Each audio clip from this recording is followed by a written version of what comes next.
महापालिका निवडणुकीसाठी ठाकरे बंधू एकत्र येणार का असा प्रश्न उपस्थित होतोय। मात्र याबाबत राज ठाकरे यांनी एक मोठं वक्तव्य केलंय। विजय मेळावा हा केवळ मराठीच्या मुद्द्यावर होता, मेळाव्याचा राजकारणाशी संबंध नाही असं राज ठाकरेंनी म्हटलंय।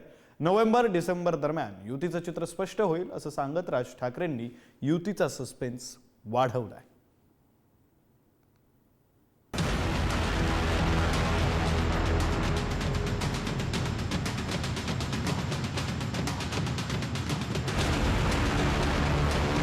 ठाकरे बंधू 5 जुलैला एकाच मंचावर आल्यापासून युती की चर्चा सुरू आहे।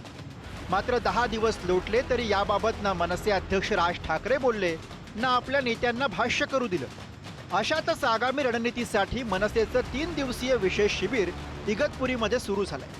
त्यामुळे या शिबिरातून युतीबाबत काय उत्तर मिळणार याकडे राज्याचं लक्ष लागलंय।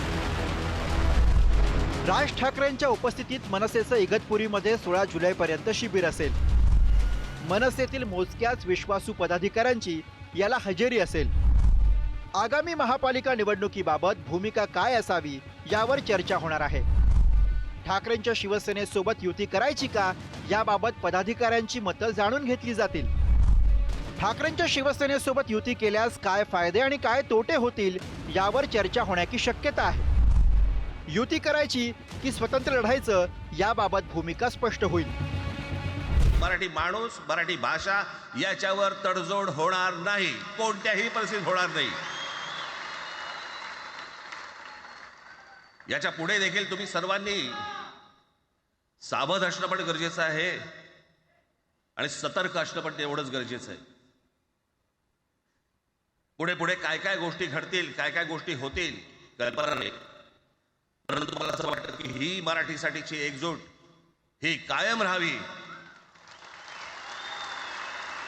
आणि महाराष्ट्रामध्ये सन्माननीय माननीय बाळासाहेबांचं जे स्वप्न होतं ते पुन्हा साकारावं अशी एक आशा, अपेक्षा आणि इच्छा व्यक्त करतो। लोकांच्या मनात जे आहे किंवा महाराष्ट्राच्या मनात जे आहे ते होईल आणि तुमच्या मनात जे आहे ते होईल।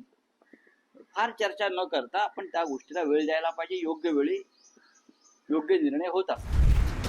विधानसभा निवडणुकीत मराठी मतांच्या विभागणीचा फटका ठाकरेंची शिवसेना आणि मनसेला बसला होता। त्यामुळे आगामी महापालिका निवडणुकीमध्ये नवीन राजकीय समीकरण जुळण्याची शक्यता अधिक आहे। त्यामुळे उद्धव ठाकरे आणि राज ठाकरे यांच्या मनोमिलनावरून फायद्या तोट्याची चर्चा रंगू लागली आहे। हे दोन्ही भाऊ एकत्र आल्यास मुंबई महापालिका निवडणुकीमध्ये शिवसेना शक्तिशाली तर मनसेला ऊर्जितावस्था प्राप्त होऊ शकते असं बोललं जातंय। माहीम उभाटाचे महेश सावंत 1316 मतांनी विजयी झाले। मनसेच्या अमित ठाकरेंना 33,062 मतं पडली। वरळी आदित्य ठाकरे 8,801 मतांनी विजयी झाले। मनसेच्या संदीप देशपांडेंना 19,367 मतं पडली। विक्रोळी उभाटाचे सुनील राऊत 15,526 मतांनी विजयी झाले। मनसेच्या विश्वजित ढोलम यांना 16,813 मतं पडली। जोगेश्वरी पूर्व उभाटाचे अनंत नर हे 1,541 मतांनी विजयी झाले। मनसेच्या भालचंद्र अंबुरेंना 12,805 मतं पडली। दिंडोशी उभाटाचे सुनील प्रभू 6,182 मतांनी विजयी झाले।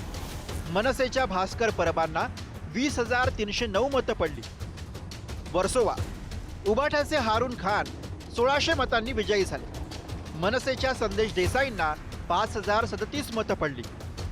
कलिना उभाटाचे संजय पोतनीस 5,008 मतांनी विजयी झाले। मनसेला इथं 6,062 मतं पडली। वांद्रे पूर्व उभाटाचे वरुण सरदेसाई 11,365 मतांनी विजयी झाले। मनसेच्या तृप्ती देसाईंना 16,074 मतं पडली। मला वाटतं त्यांनी त्यांच्या पक्षाने एक आदेश दिलेला आहे की या विषयावरती कोणत्याही प्रवक्त्यांनी बोलू नये, पण आधी स्थानिक स्वराज्य संस्थेच्या निवडणुका जाहीर तर होऊ द्या। आगामी महापालिका निवडणुकांमध्ये ठाकरे बंधू एकत्र आल्यास मुंबईमध्ये भाजप शिवसेना महायुती समोर कडवं आव्हान उभं राहू शकतं। मुंबईवर सत्ता मिळवण्यासाठी मनसेची मतं निर्णायक ठरू शकतात असं बोललं जातं। याशिवाय ठाणे, नाशिक आणि कल्याणमध्ये मनसेची मतंही ठाकरेंच्या शिवसेनेला बळ देणारी ठरू शकतात। त्यामुळे मनसेच्या 3 दिवसांच्या शिबिरातून युतीबाबत काही ठरतंय का हे पाहणं औत्सुक्याचं ठरेल। किरण ताजळे, पुढारी न्यूज, नाशिक.